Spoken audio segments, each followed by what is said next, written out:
सभी का dear sir 2 में स्वागत है। आज हम पढ़ेंगे शीत युद्ध का अर्थ और परिभाषा।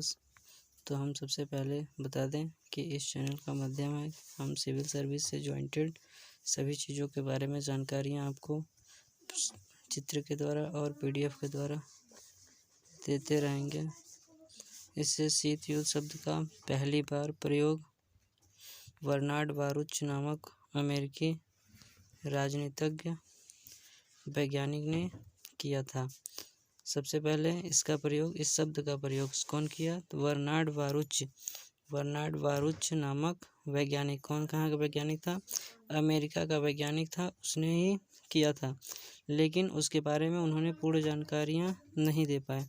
फिर उसके बाद उसकी पूर्ण जानकारियाँ देने वाले लेकिन इस शब्द को लोकप्रिय बनाने का श्रेय प्रो लिपमैन, वो भी अमेरिका के ही थे। उन्होंने ही अपनी विचारधारा में इसकी पूरी मतभेद अतिरिक्त सामाजिक से आर्थिक, राजनीतिक, धार्मिक और अनेक प्रकार के परिणामों से इन्होंने इसको बताया। तो इससे यह सिद्ध होता है कि इन्होंने ही श्रेय प्रो लिपमैन ने ही इसका पूरा जानकारी दी और इन्हें इसलिए शीत युद्ध का जनक भी माना जाता है। विचारधारा से संबंधित मतभेद के अतिरिक्त सामाजिक, राजनीतिक, आर्थिक नीतियों पर एक दूसरे के विरुद्ध के मतभेद को और अधिक गहरा और मजबूर कर दिया। कहने का तात्पर्य है शीत युद्ध का मतलब यह है कि चाहे सामाजिक हो, धार्मिक हो, आर्थिक हो, राजनीतिक हो, किसी भी प्रकार से नीतियों से एक दूसरे के विरुद्ध में अनेक प्रकार की अधिक मजबूर गहराइयाँ पैदा होने लगी और एक दूसरे के युद्ध में लगने लगे। लेकिन इन दो देश द्वितीय विश्व युद्ध के बाद 2 देश बचे थे, सिर्फ सोवियत संघ और अमेरिका। सोवियत संघ अपना वर्चस्व जमाना चाहता था और अमेरिका अपना वर्चस्व जमाना चाहता था। इसी कारण ये दोनों देश अपने सामने से लड़ा नहीं करते थे। यह दूसरे देशों के विरुद्ध लड़ाइयाँ लड़ा करते थे और दूसरों को ही अपना शिकार बनाकर उस पर अपना अधिकार जमाना चाहते थे। वास्तव में शीत युद्ध न तो युद्ध था और न ही सशस्त्र सैनिक संघर्ष।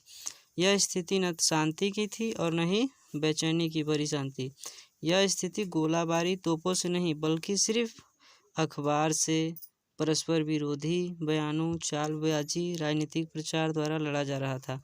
मतलब एक दूसरे को कमज़ोर किया जा रहा था। इससे कमज़ोर करने की वजह से अमेरिका और सोवियत रूस सीधे सैनिक संघर्ष में शामिल नहीं थे, पर वे एक दूसरे को पूर्ण तरीके से कमज़ोर करने का प्रयास कर रहे थे।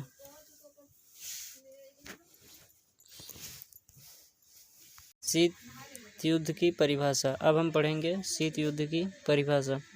तो शीत युद्ध की परिभाषा में अनेक वैज्ञानिकों ने अपना अलग अलग मत दिया है। तो हम एक लिए हैं मत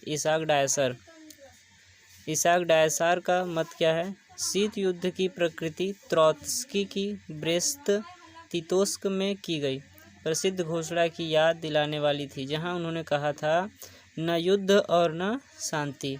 तो शीत युद्ध एक प्रकार का ऐसा ही युद्ध था, न तो उसमें शांति थी और न ही वह युद्ध हो रहा था।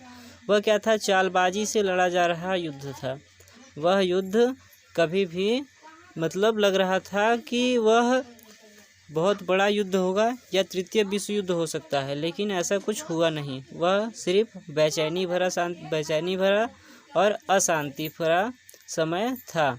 तो उन्होंने इसाक डायसर ने यही बात बोला, न तो यह युद्ध है और न ही शांति, बस लोगों का डिस्टर्ब करना, परेशान करना ही यह एक प्रकार का युद्ध है, जिसे शीत युद्ध कहा गया। गिब्स के अनुसार कहा गया कि शीत युद्ध परमाणु युग में एक ये तनावपूर्ण स्थिति है जो शस्त्र युद्ध से कुछ अलग हटकर है। कहने का मतलब यह है कि यह युग परमाणु युग से हटकर है, क्योंकि इसमें न तो परमाणु बमों का यूज हो रहा है और न ही किसी प्रकार का गोली बारूद का यूज हो रहा है। इसमें सिर्फ तनावपूर्ण प्रचार, परस्पर विरोधी बयान, चालबाजी, इस प्रकार का युद्ध लड़ा जा रहा है और यह एक दूसरे को कमज़ोर करने का कोशिश किया जा रहा है।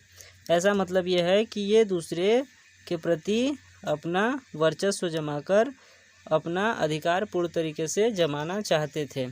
तो इसके बाद हम पढ़ेंगे दो ध्रुवीय विश्व का आरंभ कैसे हुआ। तो दो ध्रुवीय विश्व युद्ध के पश्चात ये दो राष्ट्र प्रथम कोटि की विश्व की महान शक्तियां रह गईं। जब द्वितीय विश्व युद्ध खत्म हुआ तो सारे देश हटकर लड़कर थक चुके थे, लेकिन यह दो देश अपने अभी शक्ति से परिपूर्ण थे। लेकिन इसमें और बहुत सारे द्वितीय विश्व युद्ध में बहुत सारे देश भाग लिए, लेकिन वो दोनों क्या थे, वह सभी देश हार चुके थे। जर्मनी में जापान जर्मनी में ही हिरोशिमा नागासाकी पर अमेरिका परमाणु बम गिरा दिया। इटली सोवियत संघ इसको पूरा अपना अधिकार जमा लिया। जापान हो गया युद्ध में सब हार कर जमीन पर पड़े थे, तथा फ्रांस व ब्रिटेन भी युद्ध की चोट से पूरा घायल थे और यह किसी भी प्रकार से किसी से युद्ध करने की कोशिश नहीं कर सकते। इसलिए यह छोटे छोटे देशों में बट गए। बड़ा देश हमारे पास दो ही बचा, एक सोवियत संघ और एक अमेरिका। और यही देश क्या कह रहे थे, ये सोच रहे थे कि हमारा पूरा अधिकार हो, और सोवियत संघ सोच रहा था कि हमारा पूरा अधिकार हो, लेकिन ऐसा कुछ नहीं हुआ। इसलिए एक ने दूसरे से अपनी श्रेष्ठता कायम करने के लिए राजनीति का प्रचार किया। यह हमारा नोट है कि क्या किया, इसीलिए एक ने दूसरे से अपनी श्रेष्ठता कायम करने के प्रयास राजनीतिक प्रचार का मार्ग पकड़ा, और इसी के वजह से वह शीत युद्ध का नाम आ गया। तो शीत युद्ध का नाम आया।